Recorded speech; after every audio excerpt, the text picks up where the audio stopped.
नमस्कार, प्रखर राजपूत को देख रहे हैं आप और आज तारीख है 17 फरवरी साल 2026 और इजराइल, फिलिस्तीन, लेबनान, पाकिस्तान, भारत समेत पूरी दुनिया की खबरों के साथ एक बार फिर से आपके सामने हाजिर हुआ। दोस्तों, इस वीडियो में आपको बताएंगे कि बांग्लादेश की सरकार ने भारत के ऊपर एक ऐसा आरोप लगाया है जो अंधभक्त, जो गोदी मीडिया ये कहते थे कि मोदी हिंदुओं के सगे हैं। बांग्लादेश में जो हिंदुओं के ऊपर अत्याचार हो रहा है, मोदी उनको बचाने के लिए कुछ कर रहे हैं।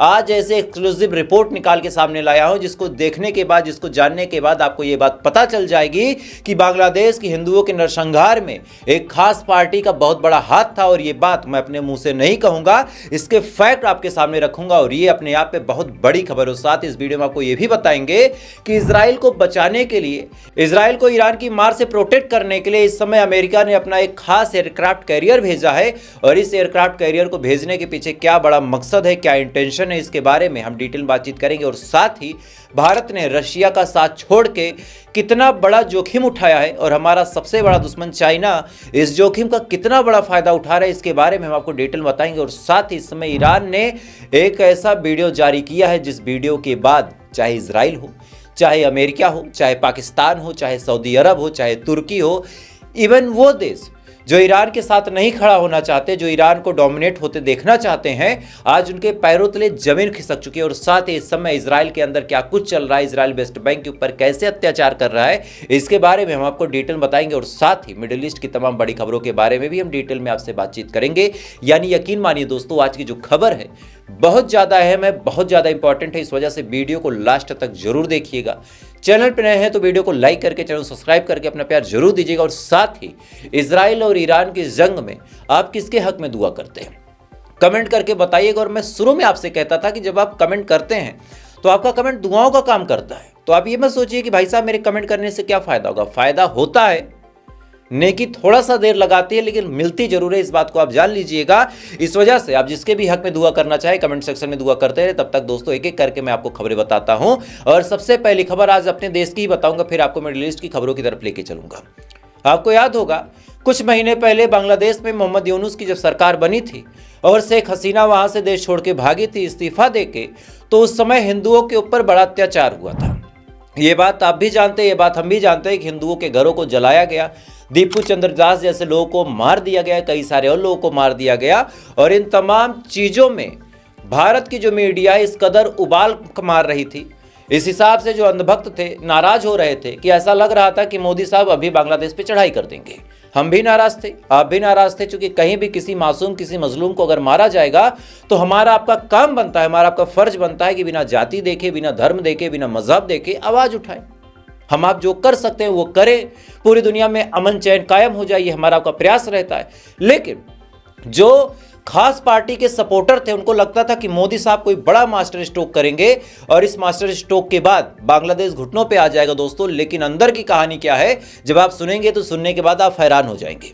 दरअसल बांग्लादेश में इस समय बीएनपी की सरकार बनी है और बीएनपी की सरकार में इस समय जो खालिद जिया के बेटे तारिक रहमान है वो इस बार प्रधानमंत्री बनने वाले हैं। और इस बार जब वो शपथ लेंगे तो उन्होंने भारत को न्योता भेजा है। और भारत को न्योता भेजने के बाद जब उन्होंने कहा कि साहब आप लोग आ जाइए, तो आप जान के हैरान हो जाएंगे कि जिस बांग्लादेश ने हिंदुओं को चुन चुन के मारा, जिस बांग्लादेश ने भारत को धमकी दी, जिस बांग्लादेश ने ये कहा कि हम 7 सिस्टर स्टेट को काट देंगे और भारत से उनके जो उधर के राज्य हैं उनको अलग कर देंगे, जो पश्चिम बंगाल है उसको अपने में मिला के बांग्लादेश का एक हिस्सा बना देंगे, यानी ये तमाम धमकी जो बांग्लादेश देता रहा, अब उसी बांग्लादेश में नए प्रधानमंत्री के शपथ समारोह में हमारे ओम बिरला साहब जाएंगे। यानी जो हमारे पार्लियामेंट स्पीकर हैं, जिनकी जड़ें आरएसएस से जाके जुड़ी हैं, वो बांग्लादेश जाएंगे दोस्तों। और अभी आप और सुनिए, इस समय बांग्लादेश के ही हिंदू नेताओं ने बड़ा आरोप लगाया। दरअसल बीएनपी के इस चुनाव में 2 हिंदू नेता भी जीते और खासकर सबसे हैरानी की बात यह है कि ये मुस्लिम बाहुल्य इलाकों से जीते। इनमें से एक का नाम गायेश्वर चंद्र राव है और गायेश्वर चंद्र राव पहले भी मंत्री रह चुके हैं।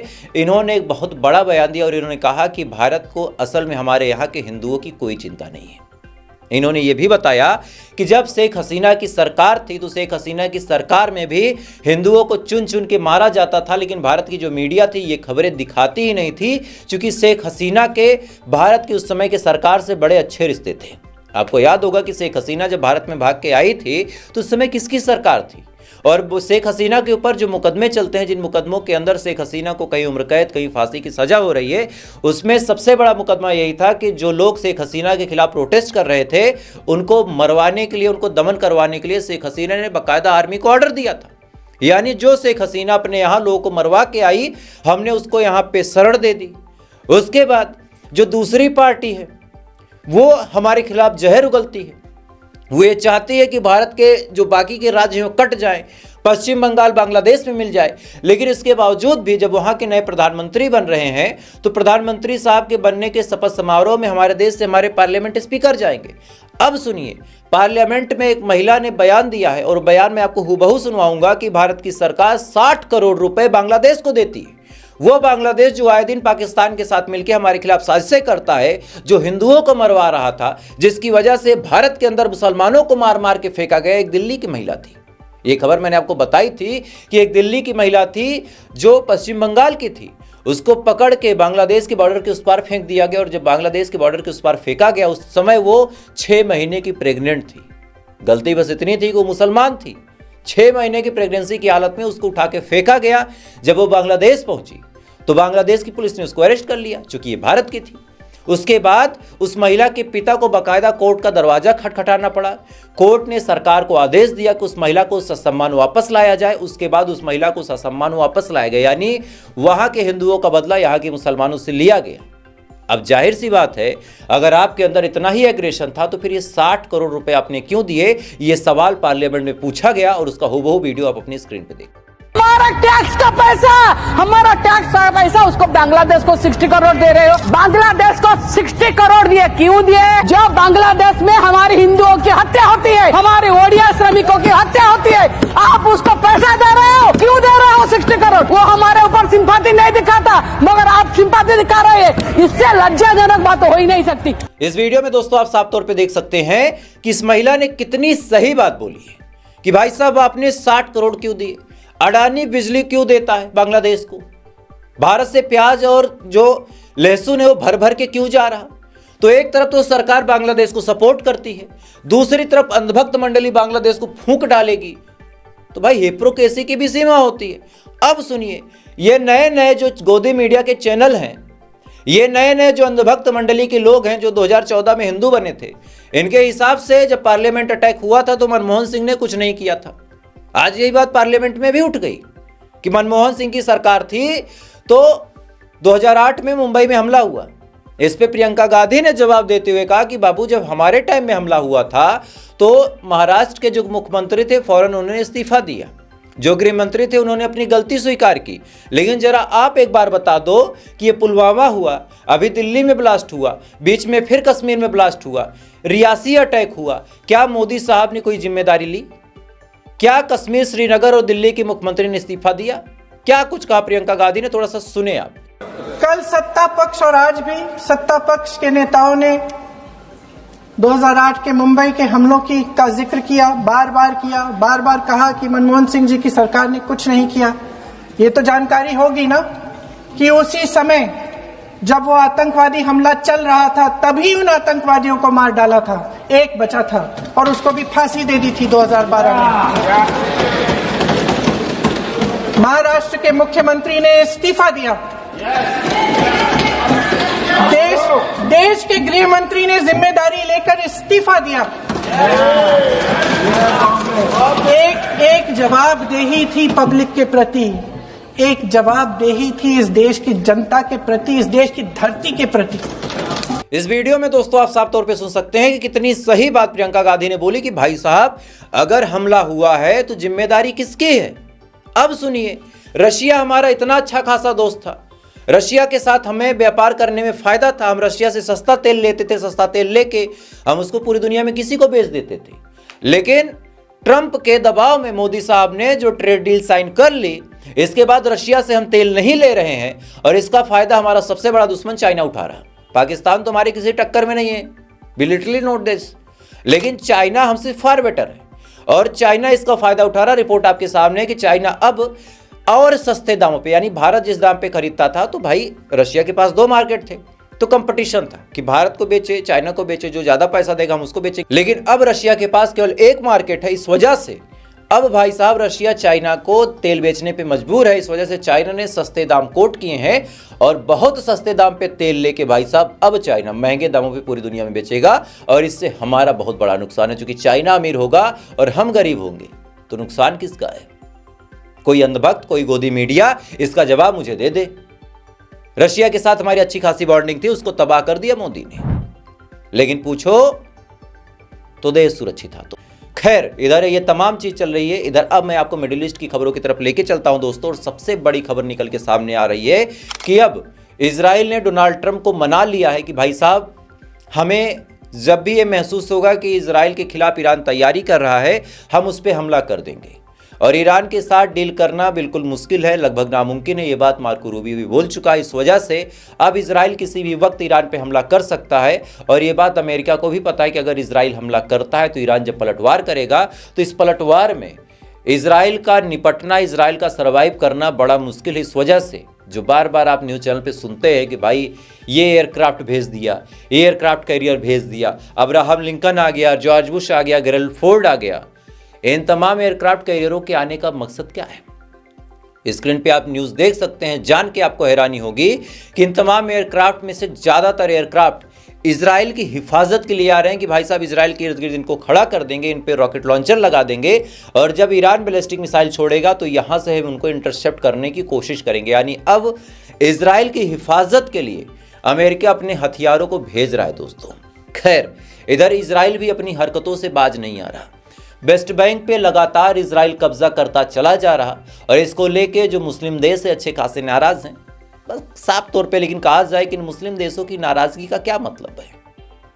बाबू, तुमने उखाड़ा क्या? तुम अगर मुझे तुर्की से देख रहे हो, पाकिस्तान से देख रहे हो या फिर कोई ऐसा जो मेरे वीडियो कहीं शेयर कर रहा हो तो भाई साहब एक बार शेयर करना। और ये जवाब मैं बड़े विनम्रता के साथ सऊदी से भी पूछना चाहता हूँ, दुबई से भी, इंडोनेशिया से भी, एक हमारे बगल का भौंकने वाला कुत्ता पाकिस्तान जो किसी का सगा नहीं। कुत्ता भी वफादार होता है, किसी का नहीं। अभी ये जाके ट्रम्प से मीटिंग कर रहा था, बीच में रशिया से भी डील करने पहुंच गया। चाइना का तो ये बेटा ही है साफ तौर पे कहा जाए तो। ऐसे हाल में ये तो किसी का सगा नहीं, चलो इसको हटा देते।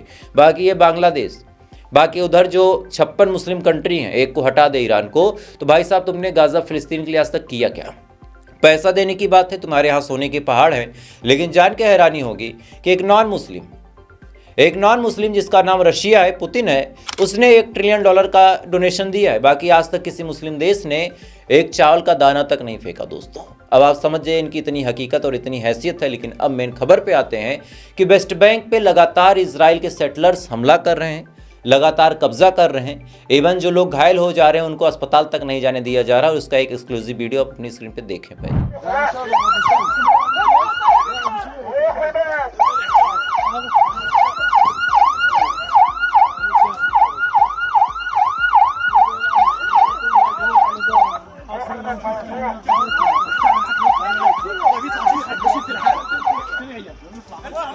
इस वीडियो में दोस्तों आप साफ तौर पे देख सकते हैं कि किस हिसाब से वेस्ट बैंक के लोगों को भी टॉर्चर करने का काम इजराइल कर रहा है। और इसी बीच बहुत बड़ी अपडेट निकल के सामने आ रही है कि आज इजराइल ने हिजबुल्लाह पे बड़ा हमला किया है दोस्तों।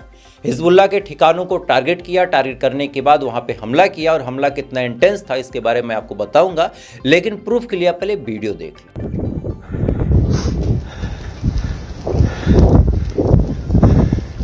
मोहम्मद,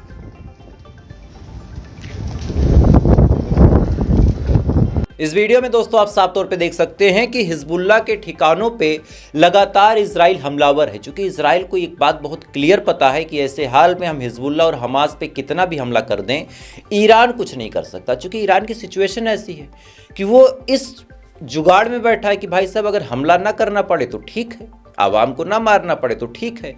सेकंड चीज़ ये है कि इधर अमेरिका का खतरा इतना बड़ा है कि इजराइल के साथ ईरान दुश्मनी अभी मोल नहीं ले सकता। खासकर फर्स्ट अटैक पॉलिसी तो ईरान अभी अप्लाई नहीं कर सकता। खासकर ऐसे मामले में जब मामला दूसरे का हो तो ईरान वहाँ पे थोड़ा सा कम आएगा। और इस चीज़ का फ़ायदा उठा के इजराइल हिजबुल्लाह और हमास और हूतीज़ इन तीनों को टारगेट बना के हमला करने की पूरी तैयारी कर रहा है। हमास पे लगातार हमले करता है, हिजबुल्लाह पे इक्के दुक्के हमले करता ही रहता है। और मैं आपको लिखित दे रहा हूँ, अगला टारगेट हूती ही होंगे। बहरहाल हूती से डिस्टेंस ज़्यादा है, इस वजह से इजराइल को पता है कि हूती भी पलटवार करेंगे और जब हूती पलटवार करेंगे तो हमें निपटना थोड़ा सा भारी पड़ जाएगा। खैर, ये तमाम चीज़ चल रही है पूरे मिडिल ईस्ट में, ये तमाम चीज़ चल रही है दोस्तों। लेकिन इसी बीच ईरान ने एक ऐसा वीडियो जारी किया जिस वीडियो के बाद पहली बार, चूंकि अब तक केवल हवा में खबरें थी कि ईरान ने खुर्रम शहर 4 लॉन्च कर दिया, इसकी इतनी रेंज है, इसकी इतनी कैपेबिलिटी है, ये है वो है, लेकिन असल में मिसाइल लॉन्च कैसे हुई, कैसे दिखती, इसके बारे में ईरान ने कुछ नहीं बताया था। लेकिन पहली बार ईरान ने उस मिसाइल के वीडियो को जारी किया और बताया कि ये मिसाइल कितनी कैपेबल है। मैं चाहूँगा कि एक बार वो वीडियो पहले आप भी देखें, तो वीडियो देखें।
इस वीडियो में दोस्तों आप साफ तौर पे देख सकते हैं कि जो खुर्रम शहर 4 मिसाइल है उसकी सफल टेस्टिंग भी की गई, सफल लॉन्चिंग भी की गई, और ये कितनी एडवांस और इसकी स्ट्रेंथ कितनी ज़्यादा है इसके बारे में भी आप डिटेल में समझ सकते हैं। क्योंकि जिस कैपेबिलिटी के साथ, जिस इंटेंसिटी के साथ, जिस इंटैक्ट के साथ ये मिसाइल लॉन्च की गई है, इसका मकसद बड़ा साफ है कि ये मिसाइल बेहद खतरनाक होने वाली है और ये चीज़ चाहे इजराइल हो चाहे अमेरिका हो, इन दोनों को दहलाने वाली है। और सबसे बड़ी बात यह है कि ये मिसाइल न्यूक्लियर वेपन भी ढो सकती है और 10,000 किलोमीटर की इसकी रेंज है, मैक 8 मैक 16 की इसकी स्पीड है, यानी ज़मीन पे ये आवाज़ से 8 गुना ज़्यादा तेज़ चलेगी। 12 से 14 मिनट में ये इजराइल पहुंच जाएगी, 30 मिनट के अंदर ये अमेरिका पहुंच जाएगी। और ऐसे हाल में इस मिसाइल का टेस्ट होना, ऐसे मौके पे ईरान द्वारा वीडियो लॉन्च करना 2 बात बताता है कि ईरान किसी मामले में कमज़ोर नहीं है, और सेकंड थिंग, ईरान डरता वरता किसी से नहीं है, कोई कितना भी बड़ा सुरमा हो। खैर, तो फिलहाल अभी के लिए बस इतना ही। बाकी थोड़ी देर बाद आपसे फिर मुलाकात होगी ऐसी किसी खबर के साथ। तब तक आप अच्छे रहे, खुश रहे, अपना ख्याल रखिए, अपने देश का ख्याल रखिए। जय हिंद, ऊपर वाला आपकी हिफाज़त।